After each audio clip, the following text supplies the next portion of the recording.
Bonjour à toutes et à tous, je m'appelle Christophe Paget et je vous souhaite la bienvenue sur votre chaîne Espace News. Cette semaine, je couvrirai les derniers préparatifs de l'essai en vol orbital numéro 3 de la fusée la plus grosse et la plus puissante au monde, le Starship.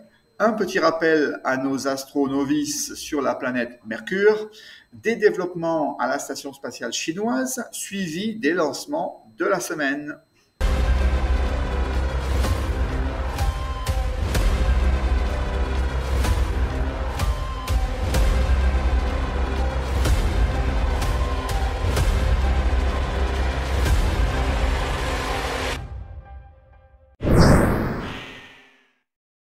Starship a enfin terminé sa répétition générale de son lancement, chargeant plus de 4500 tonnes d'ergol sur son Starship et premier étage Super Heavy et portant le compte à rebours jusqu'à T-10 secondes.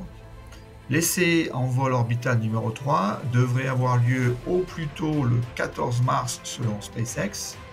Il ne reste plus qu'à SpaceX d'avoir sa licence de lancement de la F1. Ce sera un vol incroyable à regarder et bien sûr, je couvrirai cet événement et j'analyserai en détail pour vous dans les prochains épisodes. Et l'on s'attend cette fois-ci à 80% de chances d'atteindre l'orbite. Je vous invite d'ailleurs à voir les épisodes précédents pour plus d'informations sur les essais en vol précédents. En attendant, SpaceX a descendu son Starship numéro 28 pour réparer certaines de ses carreaux de protection thermique, comme vous pouvez le constater. Dans les épisodes précédents, j'ai fourni quelques notions de base sur notre système solaire à nos astros débutants. Aujourd'hui, c'est l'heure de notre dernière planète d'une série, Mercure. Mercure est la plus petite planète de notre système solaire et la plus proche du Soleil.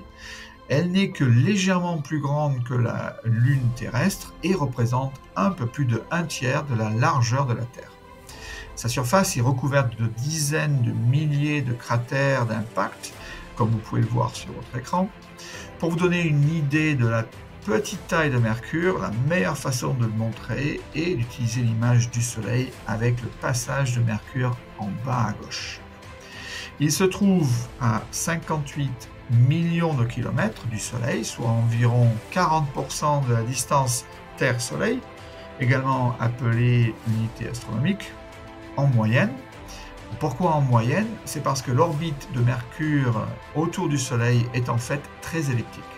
Mercure n'a pas d'atmosphère, mais une fine exosphère composée d'atomes projetés hors de la surface par le vent solaire et les météorites. L'exosphère de Mercure est composée principalement d'oxygène, de sodium, d'hydrogène, d'hélium et de potassium.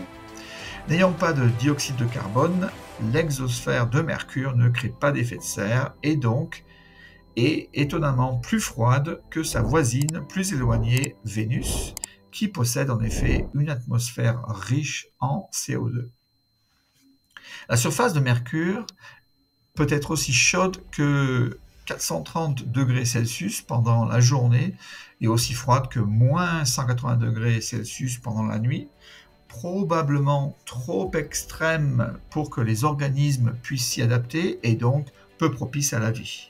Les pôles de Mercure sont recouverts de glace d'eau et Mercure est la planète la plus rapide de notre système solaire, faisant le tour du Soleil, donc une année mercurienne, tous les 88 jours terrestres, qui doit son nom d'ailleurs à l'ancien dieu romain des voyageurs en raison de sa vitesse. Un jour mercurien dure 59 jours terrestres. Juste pour compliquer la compréhension, un jour solaire de Mercure, c'est-à-dire un cycle jour-nuit complet, équivaut à 176 jours terrestres, soit 2 années mercuriennes, ce qui est plutôt déroutant, n'est-ce pas? L'axe de rotation de Mercure est incliné de seulement 2 degrés par rapport au plan de son orbite autour du Soleil. Cela signifie qu'elle ne connaît pas de saison contrairement à de nombreuses autres planètes. La majeure partie de la surface de Mercure apparaît brun grisâtre à l'œil humain Mercure n'a ni lune ni anneau. Donc, personne n'est jamais allé sur Mercure, à l'exception de 2 vaisseaux spatiaux robotisés, Mariner 10 et Messenger. Messenger d'ailleurs a cartographié Mercure en prenant des photos de la surface de la planète, y compris certaines zones qui n'avaient jamais été vues auparavant. Il a également collecté des informations sur la composition de la surface et de l'intérieur de Mercure. Et d'ailleurs, Mercure est constitué d'un matériau similaire à celui de la Terre, avec un gros noyau représentant près de 80% de la planète entière. Cette semaine a été diffusée une vidéo de 2 taïkonautes, Tang Hongbo et Yang Xiling, de l'équipage de Chenzhou 17, effectuant une sortie dans l'espace à l'extérieur de la station spatiale chinoise Tiangong d'une durée de 8 heures afin d'entretenir un panneau solaire sur le module appelé Tianhe, le module principal, qui a commencé à réduire sa production d'électricité en raison des impacts des micrométéorites sur son panneau solaire. L'espace est sans pitié et tout ce qui s'y trouve est vraiment vulnérable.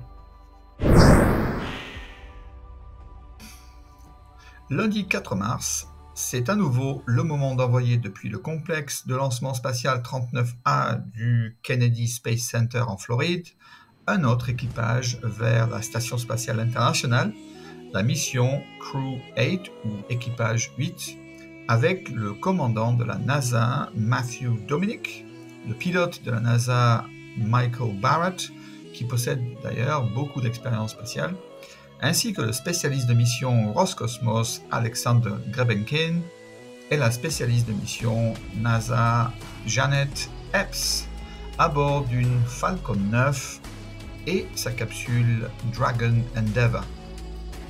Le premier étage a volé pour la première fois et est revenu sur place dans la zone d'atterrissage numéro 1 alors que sa capsule a volé pour sa 5e fois. L'équipage 8 accostera à l'ISS 19 heures plus tard.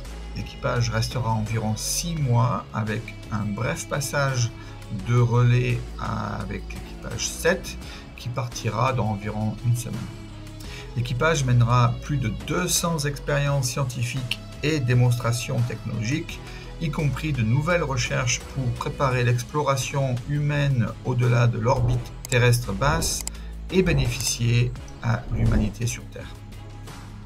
L'équipage s'est ensuite amarré en toute sécurité à la Station spatiale internationale et a retrouvé les autres astronautes et cosmonautes, avec 2 astronautes en particulier très heureux de voir le commandant Matthew Dominic, comme vous pouvez le constater sur les images de la NASA.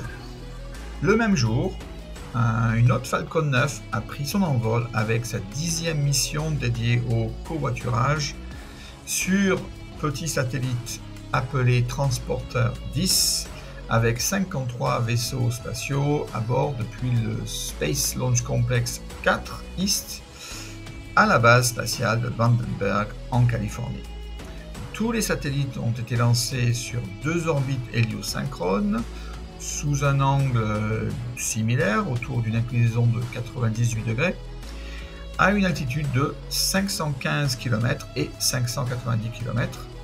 La charge utile était relativement légère et donc le premier étage, qui a d'ailleurs revolé pour sa 5e fois, avait suffisamment de propulseurs pour atterrir sur le site dans la zone d'atterrissage numéro 4. SpaceX nous a encore épatés cette semaine avec 3 lancements d'une Falcon 9 en 20 heures.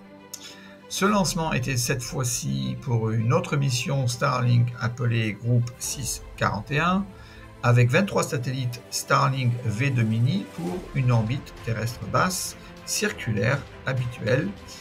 Ceux-ci ont été envoyés depuis le complexe de lancement spatial 40 à la station des forces spatiales de Cape Canaveral en Floride. Le premier étage a volé pour sa 13e fois et a atterri sur le drone ship A Shortfall of Gravitas dans l'océan Atlantique. Aujourd'hui, je ne vous laisse pas avec une radiographie de mon cerveau, car il serait probablement beaucoup plus petit, mais plutôt celle du reste de la supernova CMACE 14 également cataloguée sous le nom de Sharpless 240. La nébuleuse filamenteuse porte aussi le surnom populaire de la nébuleuse Spaghetti, à la limite des constellations du Taureau et de l'Aurige. Il s'agit d'une vue assez complexe, d'une impressionnante structure gazeuse s'étendant sur environ 150 années-lumière, c'est-à-dire 1,4 quadrillion de kilomètres, à environ 3000 années-lumière de nous, c'est-à-dire aussi 28 milliards de kilomètres. Cette image utilise des filtres à bande étroite pour identifier les différents gaz incandescents tels que l'hydrogène en rouge et l'oxygène en bleu. Les scientifiques d'ailleurs pensent que cette supernova a environ 40 000 ans. Merci d'avoir regardé votre épisode d'Espace News. Je suis Christophe Paget. Rendez-vous la semaine prochaine pour plus d'actualités spatiales. Au revoir!